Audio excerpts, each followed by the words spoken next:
আল্লাহ কেন মানুষকে কষ্ট দেন এর কারণ জানেন কি? মহান আল্লাহ তাআলা ইরশাদ করেন, وَلَقَدْ صَرَّفْنَاهُ بَيْنَهُمْ لِيَذَّكَّرُوا فَأَبَى أَكْثَرُ النَّاسِ إِلَّا كُفُورًا। আমি তাদের মধ্যে বিভিন্নভাবে নিয়ামত বিতরণ করি যেন তারা স্মরণ করে, কিন্তু অধিকাংশ লোক অকৃতজ্ঞতা ছাড়া কিছুই করে না। আসসালামু আলাইকুম ওয়া রাহমাতুল্লাহ। প্রিয় দর্শক, আজকে আমরা খুবই জীবন ঘনিষ্ঠ একটা বিষয় নিয়ে আলোচনা করতে চাই। আমাদের জীবনে নানান দুঃখ কষ্ট, জীবন জীবিকার অনিশ্চয়তা এবং অর্থ কষ্ট নিয়ে বিস্তারিত আলোচনা করতে চাই। কেন আমাদের জীবনে এইসব দুর্যোগ ও দুঃখজনক ঘটনা ঘটে তার প্রকৃত কারণ অনুসন্ধান করতে চাই। প্রিয় দর্শক, ইসলাম বিদ্বেষীদের একটা কমন প্রশ্ন, আল্লাহ থাকতে এত প্রাকৃতিক দুর্যোগ কেন? এত ভূমিকম্প হয় কেন? বন্যা হয় কেন? দুর্ঘটনায় এত মানুষ মারা যায় কেন? স্রষ্টা যদি থেকেই থাকেন তবে তিনি কেন মানুষকে এত দুঃখ, কষ্ট ও বিপদ দেন? স্রষ্টা যদি থাকতেন তবে তার সৃষ্টিকে সাহায্য করতেন, এভাবে তাকে বিপদের মধ্যে রাখতেন না। আমরাও অনেক সময় বলি, আল্লাহ কেন আমাকে এত কষ্টের জীবন দিলেন, যেখানে অন্যরা কত শান্তিতে আছে? আমার কপালে এরকম শয়তান স্বামী পড়লো কেন? আমার কপালে এরকম জল্লাদ বউ পড়লো কেন? আমি তো 5 ওয়াক্ত নামাজ পড়ি, রোজা রাখি, কোনোদিন ঘুষ খাইনি, কিন্তু তারপরেও আমার ক্যান্সার হলো কেন? সত্যি যদি আল্লাহ নামে কোনো সত্তা থেকেই থাকেন তাহলে পৃথিবীতে এত দুঃখ কষ্ট কেন? আসলে পৃথিবীতে কোনো সমস্যা থাকার মানে এই নয় যে কোনো পরম করুণাময় সৃষ্টিকর্তা নেই, বরং এটাই প্রমাণ হয় যে আপনি আমি সৃষ্টিকর্তা সম্পর্কে নিজে নিজে কিছু একটা ধারণা করে বসে আছি, যা মোটেও সঠিক নয়। বিশ্বের 40% মানুষের ইন্টারনেট ব্যবহার করার সামর্থ্য নেই। 10 থেকে 15% মানুষ ইন্টারনেট জিনিসটা চেনেই না। আপনি ইন্টারনেট ব্যবহার করেন তো? আপনি যখন এই ভিডিওটা দেখছেন তখন বিশ্বের প্রতি 7 জনের মধ্যে অন্তত একজন মানুষ অভুক্ত বা না খেয়ে আছে। আপনি খেয়েছেন তো? বাংলাদেশে প্রতি মিনিটে অন্তত একজন মানুষ মারা যায়। আপনি যতক্ষণ ধরে এই ভিডিওটা দেখছেন ততক্ষণ অন্তত 3 জন মানুষ মারা গেছে, আপনি এখনো বেঁচে আছেন। এভাবে আল্লাহ তাআলা বিভিন্নভাবে নানা উপায় বিভিন্ন ক্ষেত্রে আমাদেরকে নিয়ামত দান করেন। এরশাদ হচ্ছে, وَلَقَدْ صَرَّفْنَاهُ بَيْنَهُمْ لِيَذَّكَّرُوا فَأَبَى أَكْثَرُ النَّاسِ إِلَّا كُفُورًا। আমি তাদের মধ্যে বিভিন্নভাবে নিয়ামত বিতরণ করি যেন তারা স্মরণ করে, কিন্তু অধিকাংশ লোক অকৃতজ্ঞতা প্রকাশ করা ছাড়া কিছুই করে না। আমরা যদি আল্লাহর নিয়ামত গুনতে থাকি তাহলে কখনো তা গুনে শেষ করতে পারবো না, কিন্তু অধিকাংশ সময় আমরা এত বিপুল নিয়ামত পাওয়ার পরেও শুকরিয়া আদায় না করে উল্টো অকৃতজ্ঞতা প্রকাশ করি। বরং মহান আল্লাহ রাব্বুল আলামিন মানুষকে সবচেয়ে বেশি ভালোবেসে তার নিয়ামতের ভান্ডার মানুষের জন্য উন্মুক্ত করে দিয়েছেন। যেমন তিনি বলেন, أَلَمْ تَرَوْا أَنَّ اللَّهَ سَخَّرَ لَكُم مَّا فِي السَّمَاوَاتِ وَمَا فِي الْأَرْضِ وَأَسْبَغَ عَلَيْكُمْ نِعَمَهُ ظَاهِرَةً وَبَاطِنَةً। তোমরা কি দেখো না, আল্লাহ নভমণ্ডল ও ভূমণ্ডলে যা কিছু আছে সবই তোমাদের কাজে নিয়োজিত করে দিয়েছেন এবং তোমাদের প্রতি তার প্রকাশ্য ও অপ্রকাশ্য নিয়ামতসমূহ পরিপূর্ণ করে দিয়েছেন। তাহলে প্রশ্ন আসে যে মহান আল্লাহ রাব্বুল আলামিন যদি মানব জাতিকে এত নিয়ামতি দিয়ে থাকেন, এত অনুগ্রহী করে থাকেন, তাহলে তিনি কেন মানুষকে বিপদ আপদে ফেলেন? মানুষকে কেন তিনি কষ্ট দেন? আর মানুষকে কষ্ট দিয়ে তার লাভটা কি? তাই আল্লাহ তাআলা নিজেই এই প্রশ্নের উত্তর দিয়েছেন। মানুষকে তিনি কেন কষ্ট দেন?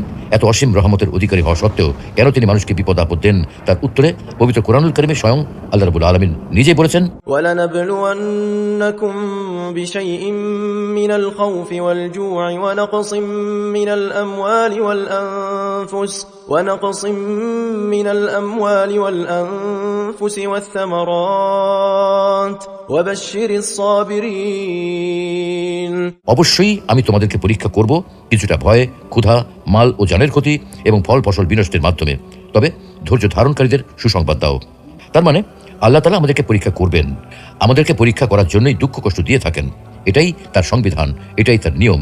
এই নিয়ম শুধু আমাদের ক্ষেত্রে প্রযোজ্য নয়, বরং পূর্ববর্তী উম্মতদের ক্ষেত্রেও তিনি এমনটাই করেছেন। ক্ষুধা, কষ্ট, ক্ষতি, বিপদ আপদ ও বালা মুসিবতের মাধ্যমে তাদেরকেও পরীক্ষা করেছেন।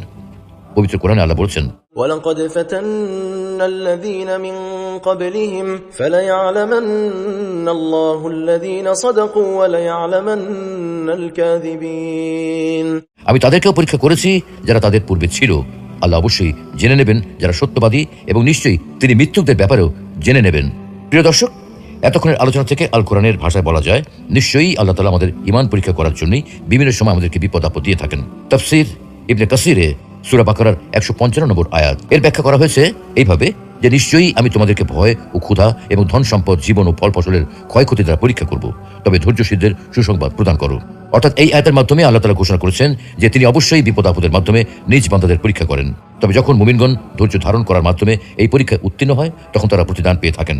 যেমন অন্য আরেক আয়াতে আল্লাহ বলছেন, وَلَنَبْلُوَنَّكُمْ حَتَّى نَعْلَمَ الْمُجَاهِدِينَ مِنكُمْ وَالصَّابِرِينَ وَنَبْلُوَ أَخْبَارَكُمْ। আমি অবশ্যই তোমাদেরকে পরীক্ষা করব যতক্ষণ না আমি জেনে নেই যে তোমাদের মধ্যে কে জিহাদকারী ও ধৈর্যশীল, এবং আমি তোমাদের কার্যাবলী পরীক্ষা করি। আল্লাহ তাআলা মানুষকে কখনো পরীক্ষা করেন উন্নতি ও মঙ্গলের দ্বারা, আবার কখনো পরীক্ষা করেন অবনতি, অমঙ্গল, ভয় ও ক্ষুধা তথা অভাব দ্বারা। অর্থাৎ সামান্য ভয়ভীতি, কিছু ক্ষুধা, কিছু ধনমালের ঘাটতি, কিছু প্রাণের হ্রাস, অর্থাৎ নিজের ও অপরের আত্মীয় স্বজনের এবং বন্ধু বান্ধবের মৃত্যু, কখনো মাঠে ফলানো উৎপাদিত ফসল, কখনো কলকারখানায় উৎপাদিত প্রোডাক্টের ক্ষতি, এইসব দ্বারা আল্লাহ তাআলা বান্দাদেরকে পরীক্ষা করেন। কিন্তু যারা এতে ধৈর্য ধারণ করেন তাদেরকে তিনি উত্তম প্রতিদান দান করেন, আর অসহিষ্ণু, অধৈর্য, তাড়াহুড়াকারী এবং নৈরাশ্যবাদীদের উপর শাস্তি অবতীর্ণ করেন। আর এজন্যই তিনি বলেন, আর ধৈর্যশীলদের সুসংবাদ প্রদান করো।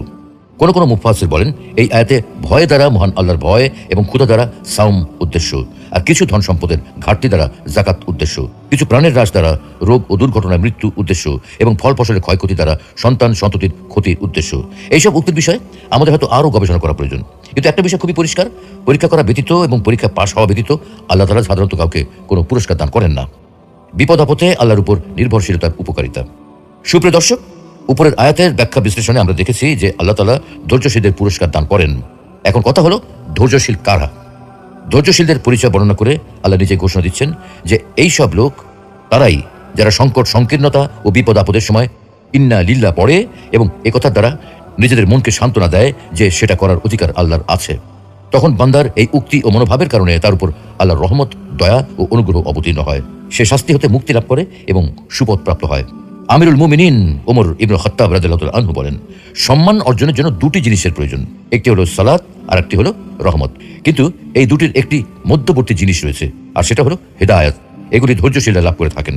হাদিসের বিখ্যাত গ্রন্থ মুসনাদ আহমদে রয়েছে, উম্মু সালামা রাদিয়াল্লাহু তাআলা আনহা বলেন, একবার আমার স্বামী আবু সালামা রাদিয়াল্লাহু তাআলা আনহু রাসূলুল্লাহ সাল্লাল্লাহু আলাইহি ওয়াসাল্লামের কাছ থেকে ফিরে আমার নিকট আসেন এবং অত্যন্ত খুশি মনে বলেন, আজ আমি এমন একটা হাদিস শুনেছি যা শুনে আমি খুবই খুশি হয়েছি।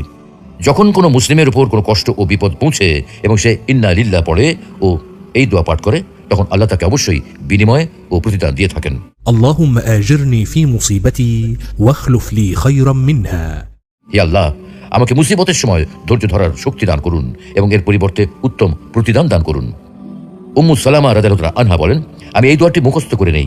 অতঃপর আবু সালামা রাদিয়াল্লাহু তাআলা আনহার ইন্তেকাল হলে আমি পাঠ করি ইন্না লিল্লাহি ওয়া ইন্না ইলাইহি রাজিউন, এবং এই দোয়াটি পড়ে নেই।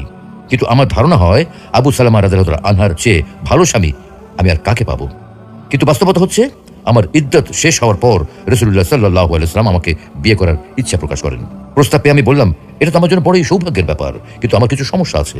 প্রথমত, আমি একজন অভিমানী নারী, না জানি এর কারণে কখন আমি আপনার অপছন্দের কোনো কাজ করে ফেলি, না জানি এর কারণে আল্লাহর নিকট আমার শাস্তি হয় নাকি। দ্বিতীয়ত, আমি একজন বয়স্ক নারী। তৃতীয়ত, আমার প্রাক্তন স্বামীর ঘরে ছেলে মেয়ে রয়েছে। তখন রাসূলুল্লাহ সাল্লাল্লাহু আলাইহি ওয়াসাল্লাম বলেন, দেখো, মহান আল্লাহ তোমার অভিমান দূর করে দেবেন, আর আমার বয়সও তো কম নয় এবং তোমার ছেলে মেয়েও যেন আমারই ছেলে মেয়ে। আমি এই কথা শুনে বললাম, হে মহান আল্লাহ রাসূল, তাহলে আমার কোনো আপত্তি নেই। অতঃপর মহান আল্লাহ নবীর সাথে আমার বিয়ে হয়ে যায় এবং মহান আল্লাহ সেই দোয়ার বরকতে আমার পূর্ব স্বামীর চেয়ে উত্তম স্বামী অর্থাৎ রাসূলুল্লাহ সাল্লাল্লাহু আলাইহি ওয়াসাল্লামকে দান করেন।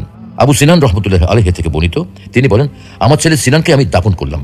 কবরের কিনারায় আবু তালহা আল খাওলানী রহমতুল্লাহ আলাইহি বসা অবস্থায় ছিলেন। কবর হতে আমি যখন উঠে আসতে চাইলাম, তখন আমার হাত ধরে তিনি বলেন, হে আবু সিনান, আমি কি তোমাকে একটা সুসংবাদ দেবো না? আমি বললাম, অবশ্যই দিন। তিনি বললেন, রাসূলুল্লাহ সাল্লাল্লাহু আলাইহি ওয়াসাল্লাম বলেছেন, কোনো বান্দার কোনো সন্তান মারা গেলে আল্লাহ তাআলা ফেরেশতাদের প্রশ্ন করেন, তোমরা কি আমার বান্দার সন্তানকে ছিনিয়ে আনলে? তারা বলে, হ্যাঁ। পুনরায় আল্লাহ তাআলা প্রশ্ন করেন, তোমরা কি তার হৃদয়ের টুকরাকে ছিনিয়ে আনলে? তারা বলে, হ্যাঁ। পুনরায় তিনি প্রশ্ন করেন, তখন আমার বান্দা কি বলেছে? তারা বলে, সে আপনার প্রশংসা করেছে এবং ইন্না লিল্লাহি ওয়া ইন্না ইলাইহি রাজিউন পাঠ করেছে। এটা শুনে আল্লাহ তাআলা বলেন, জান্নাতের মধ্যে আমার এই বান্দার জন্য একটি ঘর তৈরি করো এবং তার নাম রাখো বাইতুল হামদ, প্রশংসালয় বা প্রশংসার ঘর।